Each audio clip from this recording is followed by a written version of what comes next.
Gibuksan na ang ikaduhang malasakit center dinhi sa lalawigan sa Sugbo ug anaa kini nahimutang karon sa Provincial Hospital sa Dakbayan sa Karkar. Tungod sa pagbukas niini, gisaad ni Gobernador Gwendolyn Garcia nga madali ang pagpaayos sa kadalanan didto sa maong lungsod, ilabi na ang mga barangay ug provincial roads aron dili maglisod ang mga beneficiaries sa malasakit center sa pagbiyahe. Ang mga miyembro sa transport groups, operators o mga drivers maoy prioridad nga beneficiary sa maong malasakit center.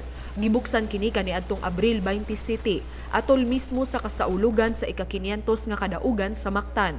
Apil sa mga dinapit nga bisita mao sila Senador Bongo o Presidential Assistant for the Visayas Michael Lloyd Dino. Mao kini ang ikaduha nga malasakit center dinhi sa lalawigan ug ikaunom sa tibuok Sugbo. Ang usa gibuksan kaniadtong miaging tuig didto sa Dakbayan sa Talisay sa Cebu South Medical Center, samtang ang uban anaa sa Vicente Soto Memorial Medical Center sa Dakbayan sa Sugbo. Eversley Child Sanitarium ug General Hospital sa Dakbayan sa Mandaue, St. Anthony Mother and Child Hospital sa Cebu City ug Lapu-Lapu City District Hospital. Ang pagtukod sa malasakit center gihimo aron mas sayon na alang sa mga pobre nga mga pasyente sa mga ospital ang paghikay sa ilang mga papeles kung magkinahanglan sila og financial assistance sa mga ahensya sa gobyerno kay gikuyog na ubos sa usa ka buhatan ang maong mga ahensya.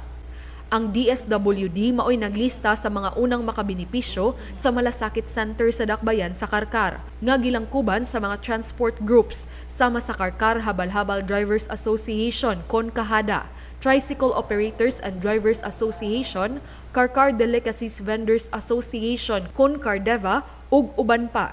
Didto usab ang mga mayores sa Primero Distrito nga sila Mayor Gerald Samsam Gulyas sa Talisay, Mayor Christine Vanessa Chong sa Dakbayan sa Naga, Mayor Lionel Bacalto sa Sibunga ug Mayor Mercedita Apura sa Dakbayan sa Karkar. Paula Mendoza, Balita sa Sugbo.